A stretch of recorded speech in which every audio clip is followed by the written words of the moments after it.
Good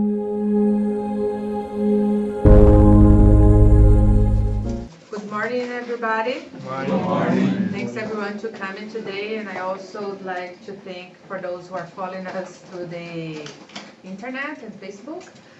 Uh, Everybody's welcome.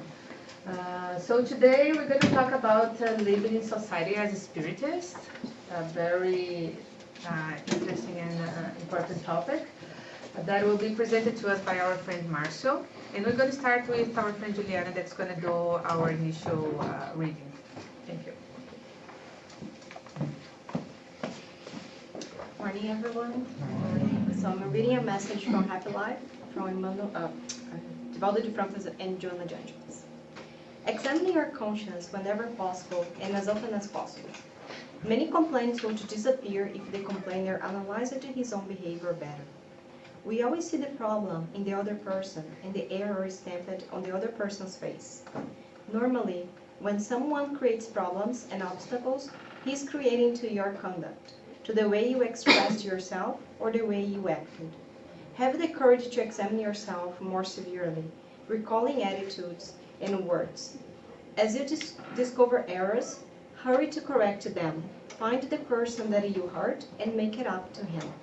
Do not persevere in your mistake, whatever the justification. So let's close our eyes. Let's connect our hearts and our minds.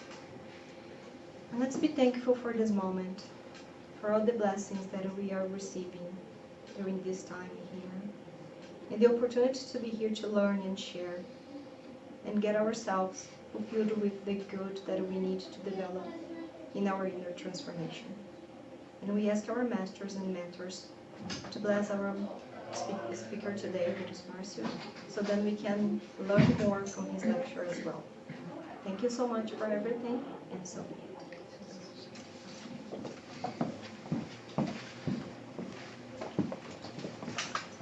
Good morning, everyone. Good morning. All right. So, living society as a spiritist. As a spiritist, we all know that everything has a purpose, right? God didn't create things without a purpose. And living together, all this bunch of spirits here and in this planet, all living together in a society not isolated, must have a reason, right? But God must have something for us in all of this. And if it was supposed to be living in isolated, we probably would be each one of us in a different planet, living by ourselves, doing whatever we are supposed to do there. But that's not the case. We are all together. We are all in this planet for a reason. And that's what we're gonna mainly talk today. Okay?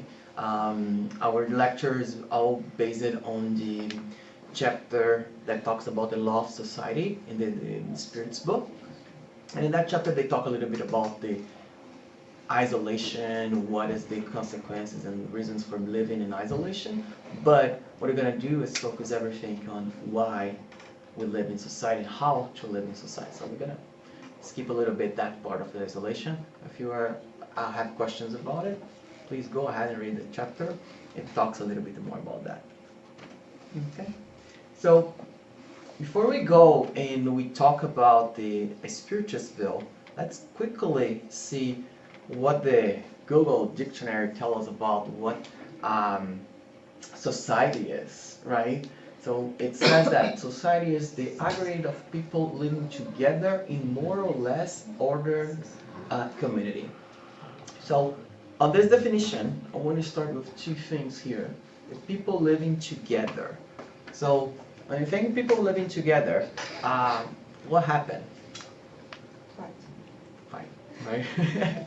In our stage of evolution, what are we gonna find in the societies and people living together is a lot of conflicts, right? And we're gonna talk a little bit about where these conflicts come from and how to deal with it, right? So that will be not a little, but that will be the main topic for our lecture today. That why all these conflicts that we have live in a society happens, right? And how we should live to it, right? And the other thing on this definition that is also important is when we said more or less ordered community. And when they say more or less ordered, the organization of a society, it's all relative to what we know, right? And and again, in our life evolution, nothing is perfect, neither the societies that we live today. There is no perfect society in our planet today. Compared to what? Compared to what we expected this planet to be, right? I think we all want this planet to be a perfect planet, and how this perfect planet would look like is what we learn in Spiritist and the different stages of the planets. We know that we are in a triune expiation type of planet, so we're far away from being a perfect planet, but we are walking towards that, right? Every day we see something that it's better in our planet. If we watch the news, we always see the bad things, and we tend to think about, how bad our planet is, how bad our societies are, how bad people are. But it's because of what we are tuned to. We're looking too much news about the bad things and not too much on the good side of what is happening on our planet.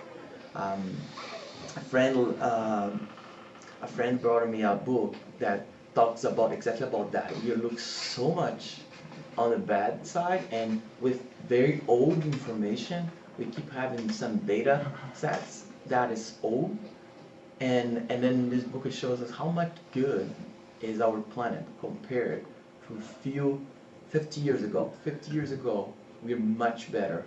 All societies, all countries are much better than we were 50 years ago. So it's very interesting, that book, but again, this is not the focus of our lecture, and we're gonna talk about have an idea what that would that perfect planet or perfect society would look like when we get to the end of it. Okay, so get into the Spiritist, right? As I said, we are based on the Spiritist book, part 3, chapter 7, the law of society. That's where the lecture is about. And then we're going to start with the very first question, 766, where the Spirits tell us that God made human beings to live in a society. God has given human beings speech and the other factors they need for a social life for a purpose. So this is the reason that the reason why God tells us that we must live in a society, right? There is a purpose behind it, and everything that in this law of society, that will govern the relationship between people, right? Between two persons, between a society and a group of people, and a country, our own planet, right? So that this law start to help us to have a sense of what we should do living in a society, right? And why do we need to live in a society? And the next question, it tells us that human beings instinctively seek associations, and all people are meant to help advance progress by help one another. So God put us in a society, and God did that so we can help each other to advance. If we go back and to the Spirit's book and remember other questions, one of them tell us that we are all, as a spirit, create simple and ignorant, right? So that's the question 115 on the Spirit's book. And when he says that, the Spirits mean that we're lack of knowledge. But what knowledge is that? Is the knowledge of the truth, right? That the truth that brings us closer to God. And that's something that we are learning as we evolve as a spirit. We learn as this planet evolves as well, right? So we are all in this progress and helping one another. So we need each other to learn and to progress. Okay? And how do we learn together? It's something that we're going to see very soon. But before we do that, let me come back to the question 766 and focus a little bit on the second piece, the faculties they need for a social life. Right? So we all have those faculties. We all have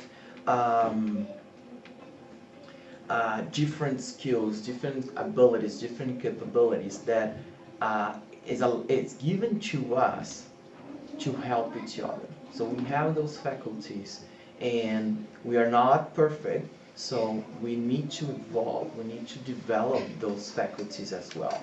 We need to work to get better and closer to God, evolving, those skills and abilities.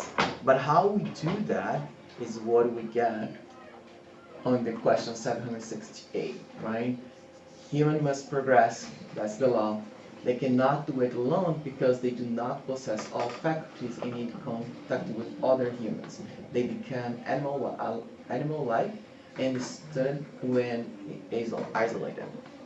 So through this social union, through this society, the human being complete one another. So we all capable to get to that perfection, but each one of us develop a little bit more one of the other, right? So we need each other to complete ourselves, to be, a better society. So with the skills of one person, the abilities of one person, will help the other one, and everyone will secure a better well-being, right? So if we can bring that as an example to our lives, some people has these skills to build new things, right? A new building, a new computer, a new cell phone, whatever, right? They have this ability to, this creativity to create new things, right? The other people that is more creative to write books or do arts, design new objects, in a more beautiful way, if I can say that. And others have more abilities on math, on engineering, to make things those that was created stand, right? So we need the architect to design a beautiful house, but we need the engineer to make sure that everything will be stand when it's built. And we need someone to build, right? With the muscles and ability to build a house, right? To paint.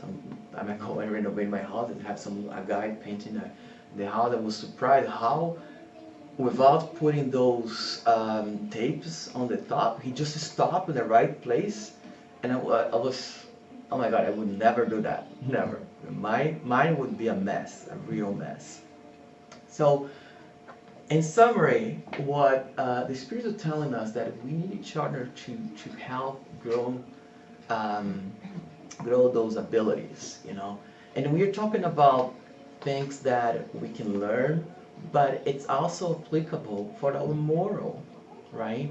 Some people are more patient than others. Some people are more forgive easier than others, right? Some people is more compassionate than others. So we learn those moral values from each other as well, right? So we put those moral aspects as part of these faculties as well. We have to think that these faculties are not only the skills and abilities that we learn at school, in a college, in a university, but also what we have inside of us, right? So it's very true, those expressions that say that we are together, we are stronger than if we do it by ourselves, right?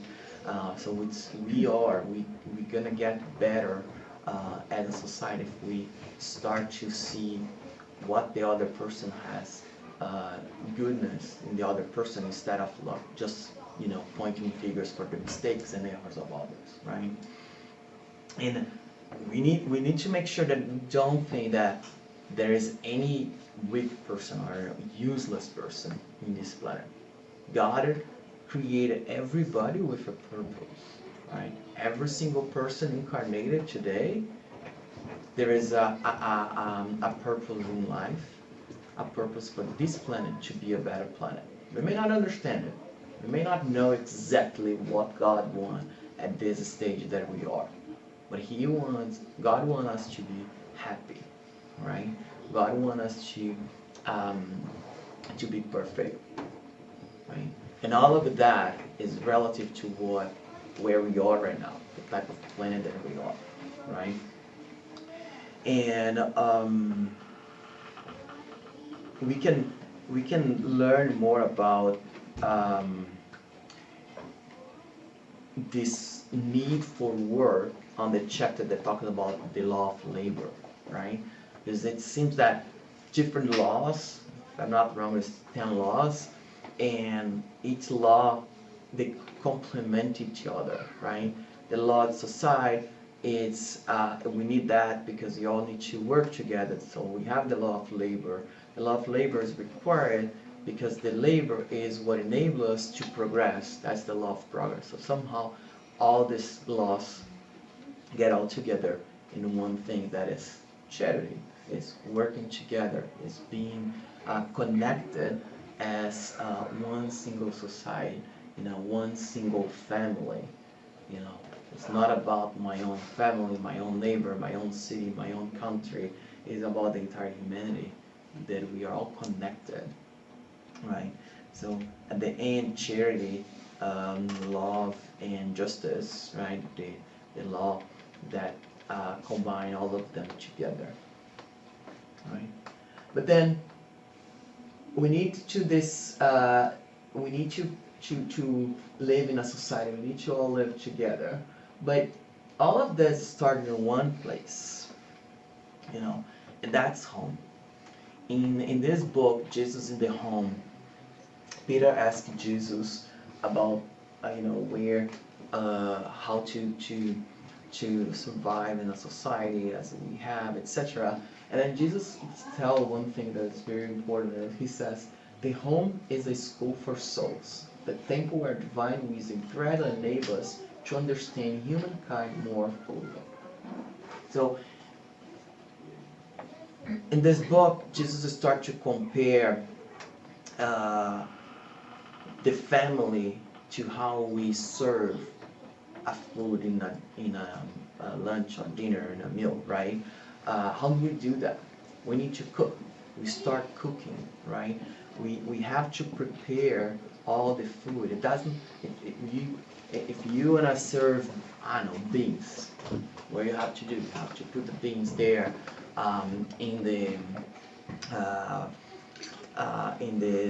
cooktop or the cooker, the pan, and you start boiling it until it gets ready to be served, right? You put all the different spices on the beans to taste it better, then you serve to other people, right? The same thing is at home, right? Our parents, or whoever, the family member or tutor that is helping to raise a kid in a family, they have this responsibility to start prepare the kid, the future adult, to live in a society, right? So everything starts at home. It's where we start getting, the knowledge and the sense of community, right? That we can live in a society. I have two brothers, so in our home it was always a lot of drama and conflicts, and that helped us a lot, when we get older. And I don't know how it is the life of a child that doesn't have brothers or sisters or any siblings, but I imagine that it would be, much simpler, at least in the sense of, I do whatever I want, right? I don't have no one to share, at least at home with a brother. And my husband was like, oh, that's the biggest piece, that's mine. And the first one he said, it's always a fight about food and whatever we have, toys, it's always a drama there, a conflict.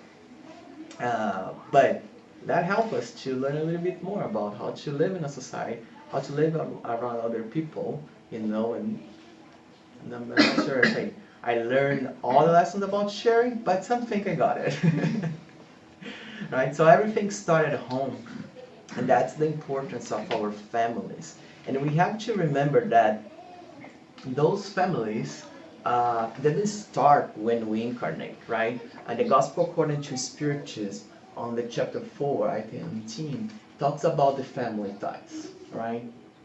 And I'm not going to read everything, but what is important here is that we are united in the same family to work together for their mutual progress.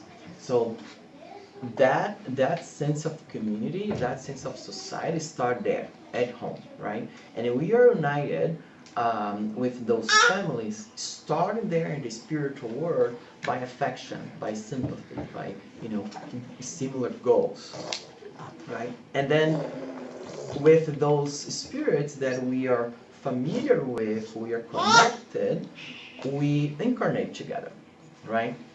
So we come to Earth as a family, sometimes not even in the same family. It could be, a cousin, a very close friend that you you met when you were a child, live in the same neighborhood, whatever, and you're very close to that friend, right? And could be a familiar spirit. Doesn't need to be in the family all the time. That's important. Even later in this chapter, it talks about adoption, right? So it doesn't need to be born in the same family. Maybe this spirit is adopted by the family in the process of incarnation, etc. So it doesn't matter if it's the same. In summary, it doesn't matter if it's the same blood or not. The matter is that they are together, right? And then work together, helping each other in their advancement. And sometimes those, it tells here in this part of the gospel as well, that sometimes that don't even need to be incarnated, right, to help each other. These spirits will help each other through if it is a disincarnated spirit to incarnated spirit, right? From intuition to guiding, to be that guardian angel, right? That we are always referring to and praying for. We always have those spirits familiar to us, helping us, close to us. If you read books from Andrea Luiz, you're gonna see there is always some spirits, family, whatever, incarnated that is going through struggles. There's always that close spirits helping them, to go through those struggles. It's not a super evolved spirit, helping all the time. Yeah, those more evolved spirits are there guiding us and helping us all the time. But we also have those very close to us that live together, not super evolved, but there in the spiritual world, helping us, right?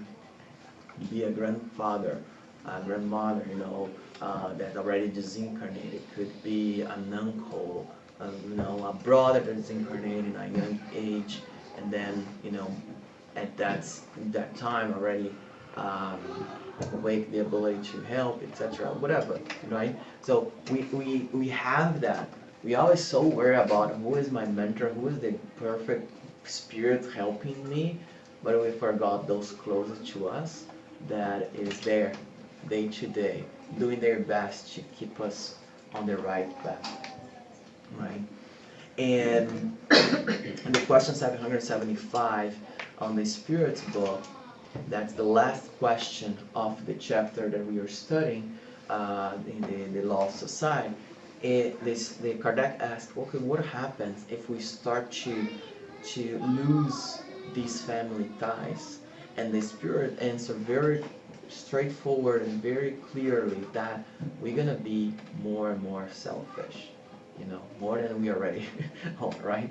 It would be much difficult for us to understand the need of living in a society if we don't have that. Imagine that instead of born in a family, we just pop up here and say, okay, your spirit, boom, right? Incarnate there, you know.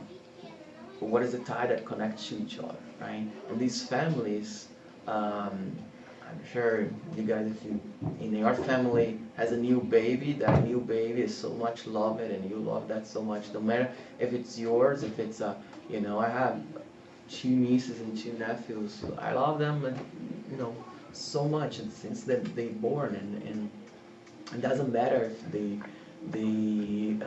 are my kids or not. They are in our family, and we love them regardless. They can do whatever they want. We still love them, right? We can have any conflict, but we still love them. So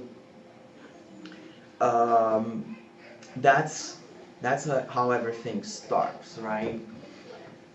But we always think about, all right, we live in a society. Everything should be very simple and easy if everybody was helping each other, but that's not really what happens, right? We see a lot of issues in our society. We see a lot of conflicts in our society.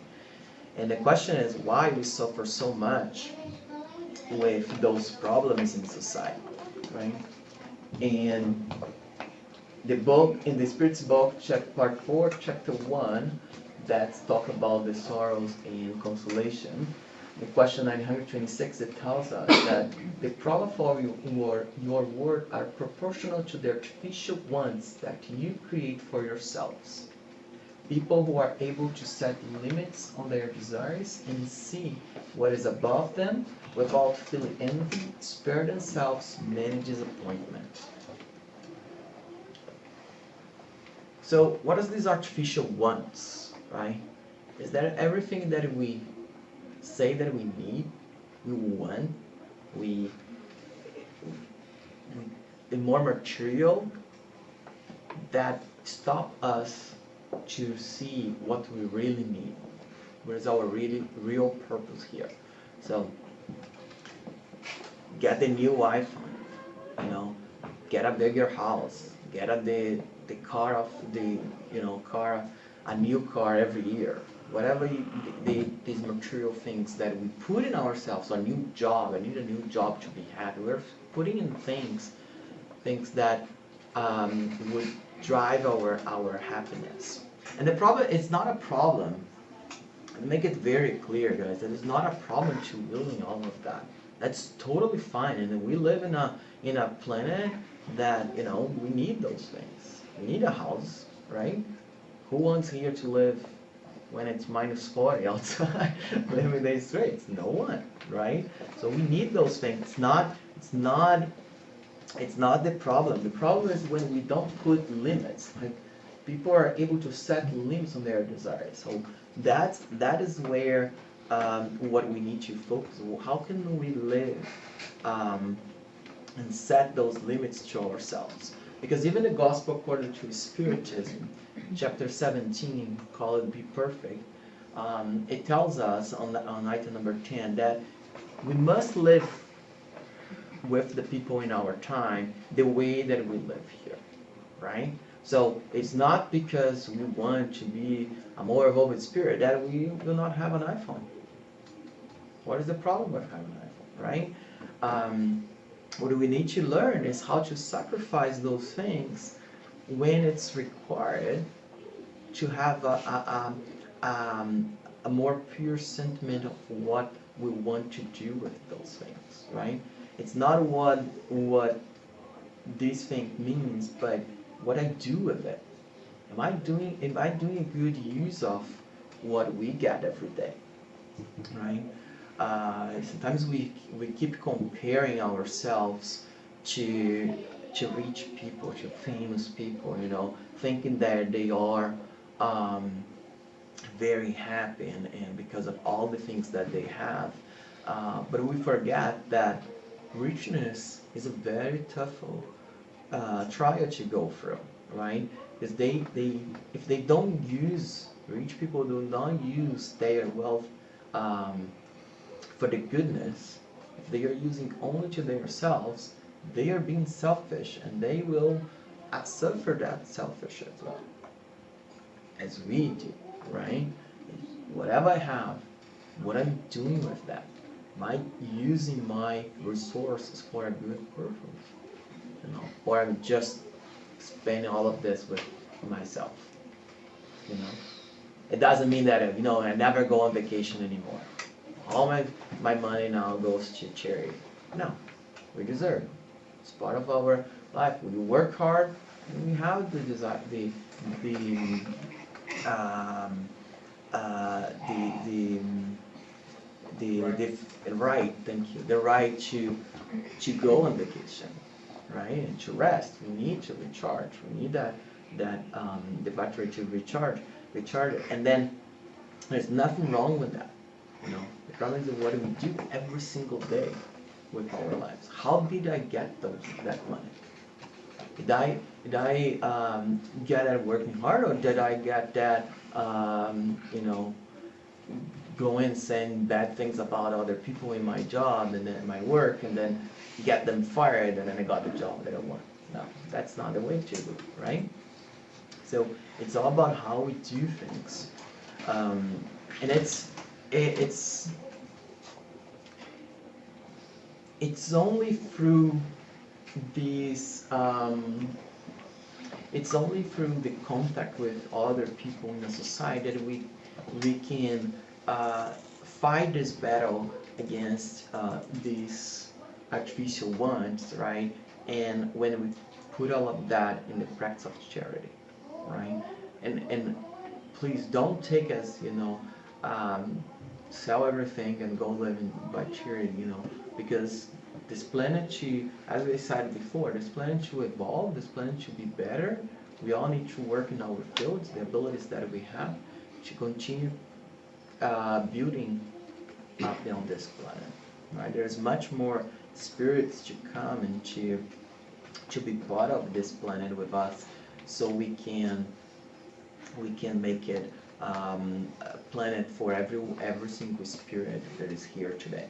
I have a lot of spirit incarnated, but we have much more in the spiritual world as well, right? So we need to work on that, and that leads us to one thing that is none of us, no one in this planet is perfectly happy. And what the word considers prosperity often hides the most agonized sorrows. Suffering is everywhere. However, to answer the thought that prompted your question, the classes you call suffering are more numerous because Earth is a place of atonement. When human beings make Earth a sanctuary for goodness and good spirits, unhappiness will no longer exist. It will then be a paradise for all its inhabitants. So, no one here is happy. We are all suffering somehow. And one thing that we need to stop doing is comparing ourselves to others, right? That thing that the neighbor grass is greener than ours, it's not, right? Everybody is going to suffering, any kind of. Maybe it's not the suffering that we think they are, that we are suffering. The others may not be suffering that, but there's no perfect grass. All yards has a lot of weeds that need to be taken care of, right? We are in a planet of trials and expiation, so we need to go through these things so we can learn the lessons that we need to be happy, right? So the question is, how can we identify those things? If we are in this planet of suffering, and we are in this planet where nobody's happy, how do we identify to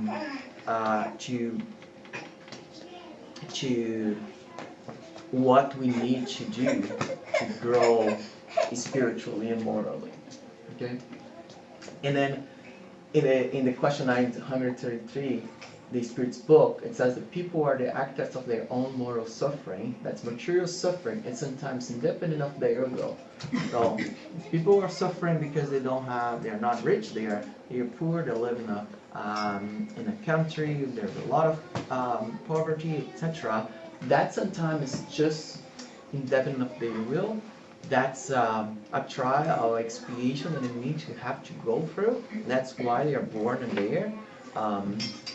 And then he continues saying, the Spirit continues saying, however, wanted pride, disappointed ambition, the anxious of greed, envy, jealousy, and all the passions are torments of the soul. So those things that is in our soul, our moral suffering is created by ourselves, and there's nothing that offend us that is created by someone else, right? People may say things and we feel offended. And I feel offended because something inside of me was triggered by what the other person said, right, or did, right?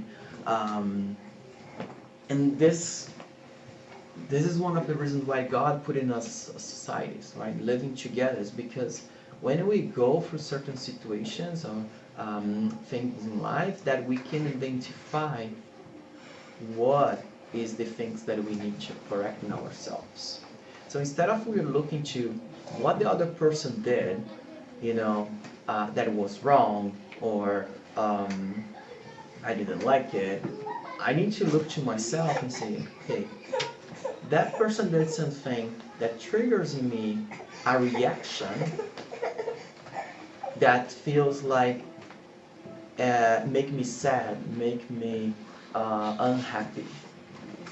What is that?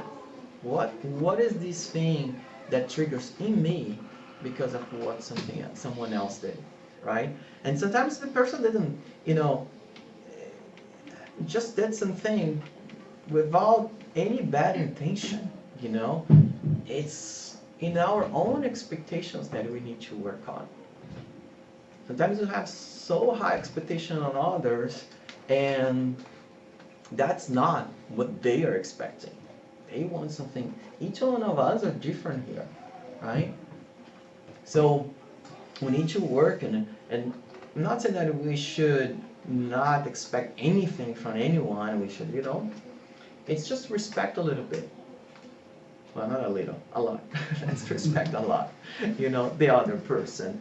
Because we need to see each other as all imperfect spirits. We are all here learning together.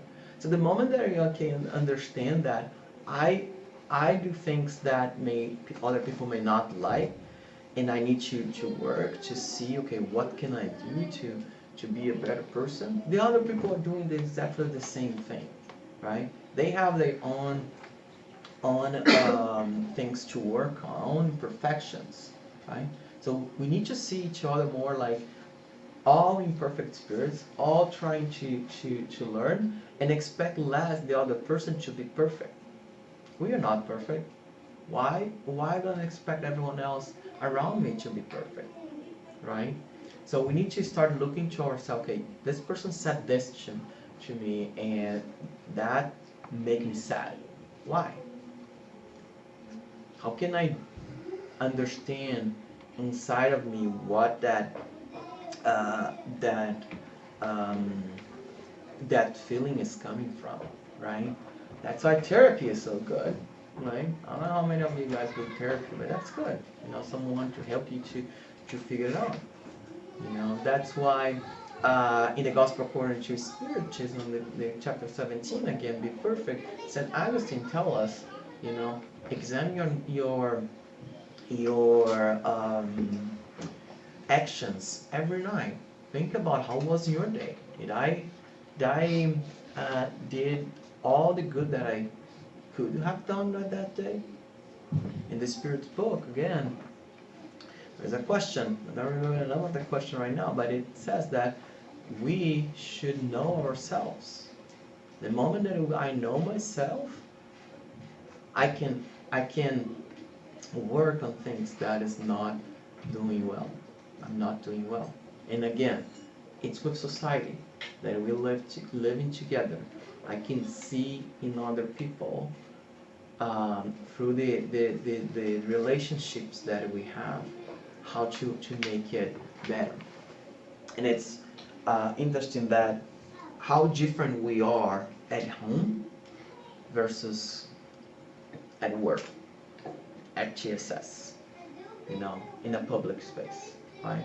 How many times we're very nice and polite to people in the streets that we don't know, while at home, people that we love the most, we're there every day, we open ourselves to who we really are, right? We act different, we do. And at home, we can also see, oh, this is who I really am. Why I say please and thank you all the time to people in the street, and I forgot to say please and thank you to people in my house, right? There is the good thing as well, right, in a family that you can take all the masks and be yourself, right? That's good as well. But are we taking the opportunity to look at that and use that opportunity to grow? Or we're just being, yeah, that's my family, they are here to support me even when I'm in a bad day. Yeah, they are there to do that. But be nice. Let's be nice with them as well when they need us.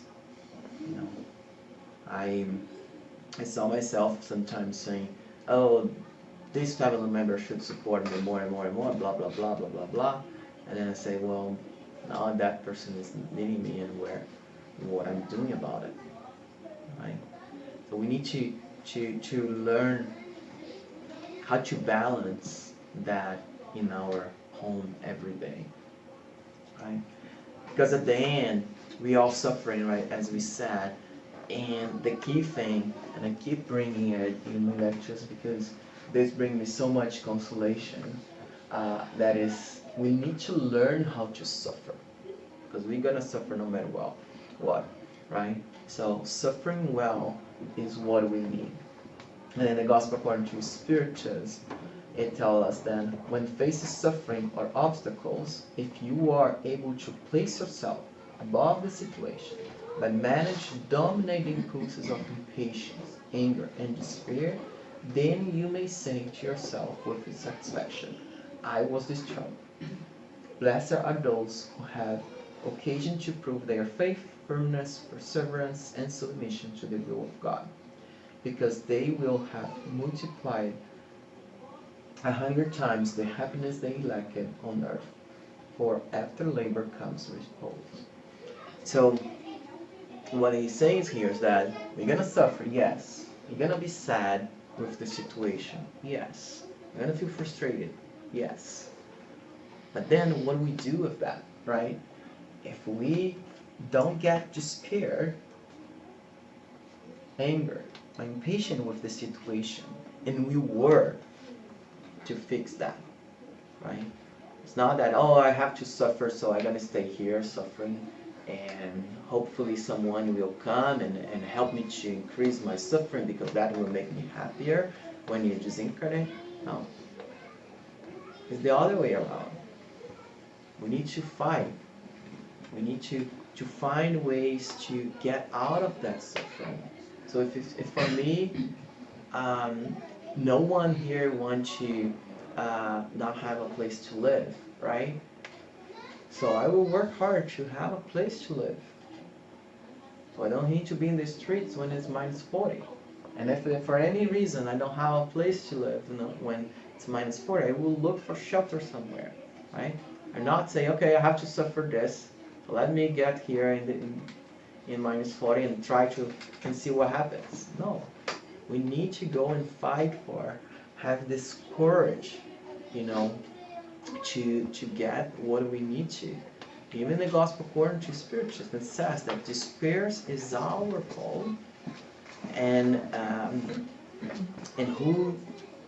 that does not who lack courage will not find consolation. So if we don't fight, if we don't have that courage to go on and find the consolation that we need, we're not fine. You know,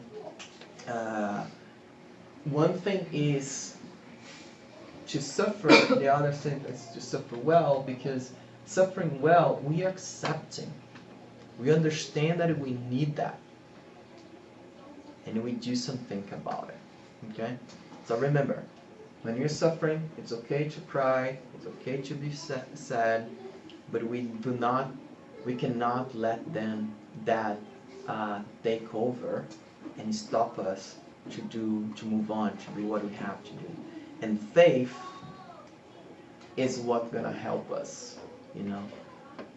The faith on a better day, on that knowing that, you know, the next day will be better.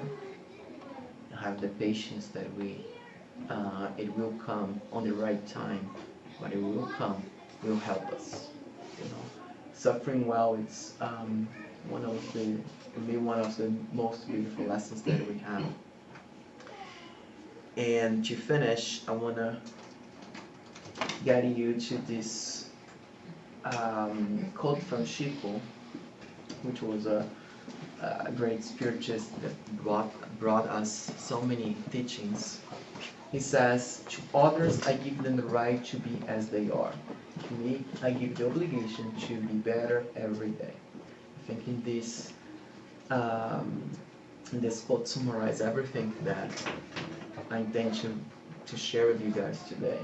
That, you know, we need to respect other people living in society. That's how we, being a spiritist, what we should do. We need to let them be and respect that. Each person has their own path. Each person has their own things to work on. And for us, each one of us, we need to work on ourselves. Know who we are and know what we need to do to become better and closer to God. This is it. Thank you so much.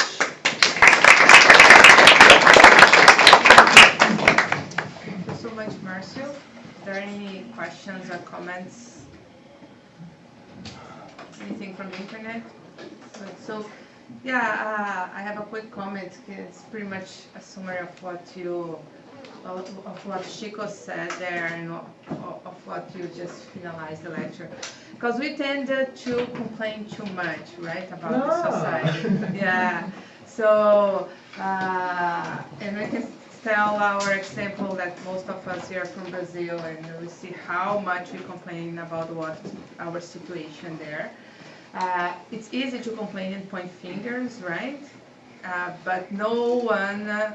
Actually, we don't really use the time to think about ourselves, what we do, right? Because we cannot change the whole society, but we can change ourselves.